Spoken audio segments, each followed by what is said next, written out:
Hello, good morning. My name is Mary Joy Apigo, your reporter for today. My report is all about language family. So what is a language family? A language family is a group of languages related by descent from a common ancestor called the proto-language of that family.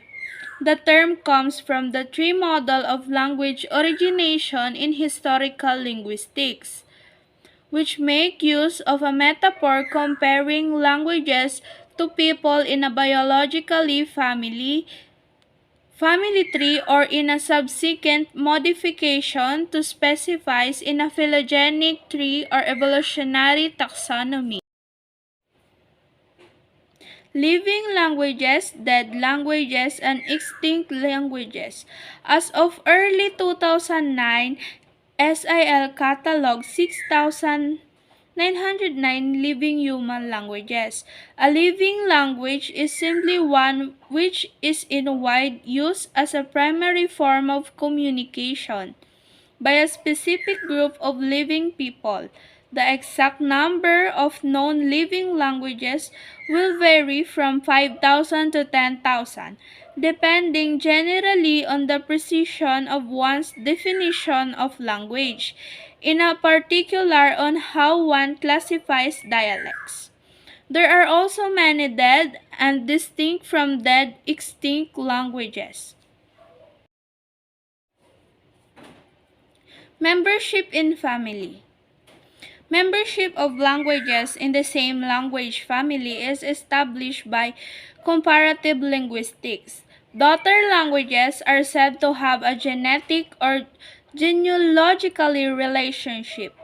The evidence of linguistic relationship is observable through shared characteristics that are attributed to borrowing. Genealogically related languages present shared retentions, that is, features of the proto-languages that cannot be explained by chance or borrowing. Membership in a language family.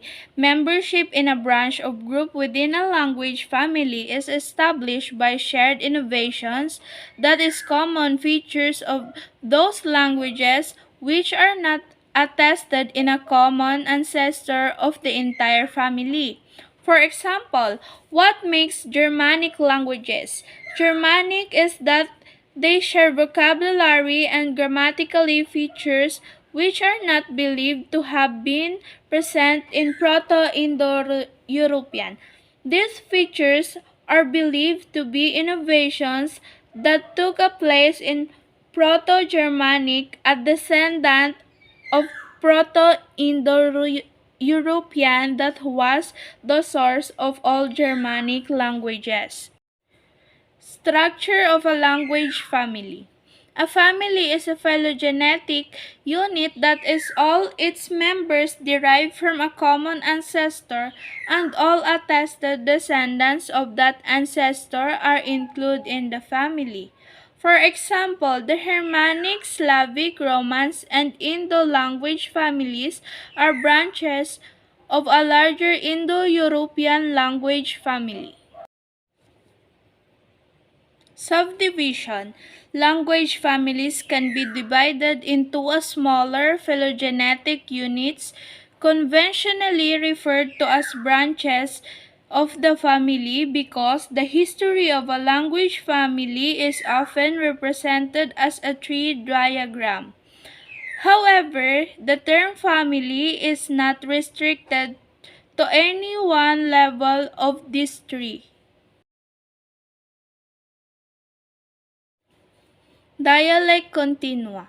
Some closely knit language families and many branches within larger families take the form of dialect continua, in which there are no clear-cut borders that make it possible to identify or count individual languages within the family.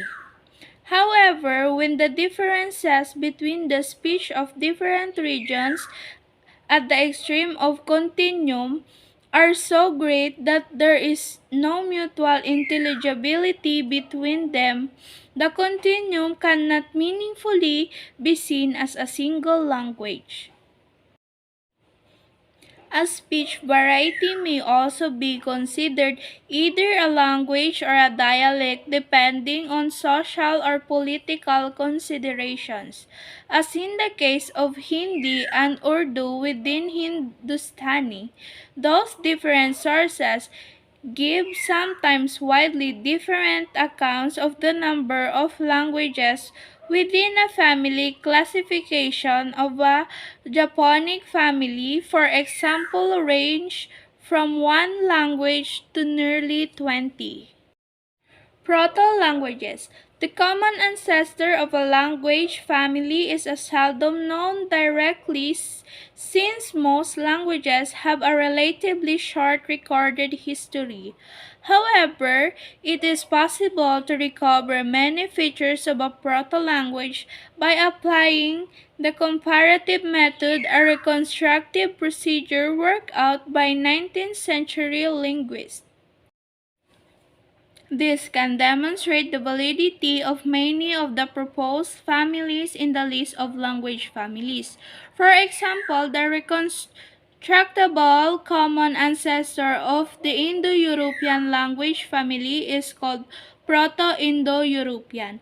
Proto-Indo-European is not attested by writing records since it was spoken before the invention of writing. Sometimes, though, a proto-language can be identified with a historically known language. For instance, dialects of Old Norse are the proto-language of Norwegian, Swedish, Danish, Faroese, and Icelandic. Other classification of languages. Most of the world's languages are known to belong to language families.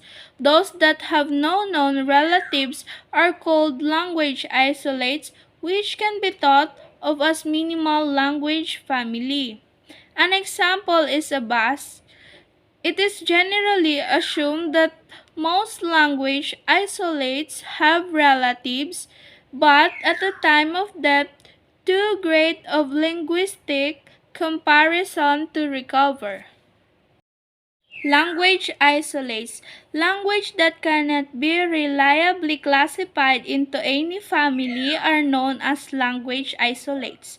A language isolated in its own branch within a family, such as Armenian within Indo-European, is often also called an isolate. But the meaning of isolate in such cases is usually clarified. For instance, Armenian may be referred to as an Indo-European isolate. By contrast, so far as I know, the Basque language is an absolute isolate. It has not been shown to be related to any other language despite numerous attempts, though it has been influenced by neighboring Romance language. A language may be said to be an isolate currently but not historically. If related but now extinct, relatives are attested. Sprabant. Shared innovation acquired by borrowing or other means are not considered genetic and have no bearing with the language family concept. In a similar vein, there are many similar unique innovations in Germanic, Baltic, Slavic that are far more likely to be Arial features than traceable to a common proto-language, but legitimate uncertainty about whether shared innovation are features, coincidence, or inheritance from a common ancestor leads to disagreement over the proper subdivision of any large family language. As Brabant is a geographic area having several languages that feature common linguistic structures. The similarities between those languages are caused by a language contact, not by chance or common origin, and are not recognized as criteria that define a language family. Mixed language. The concept of language families is based on the historical observation that languages develop dialects, which over time may diverge into distinct languages. However, linguistic ancestry is less clear-cut than familiar biological ancestry. It is more like the evolution of microbes with intensive lateral gene transfer. Quite distantly related languages may affect each other through language contact, which extreme cases may lead to mixed languages with no single ancestor.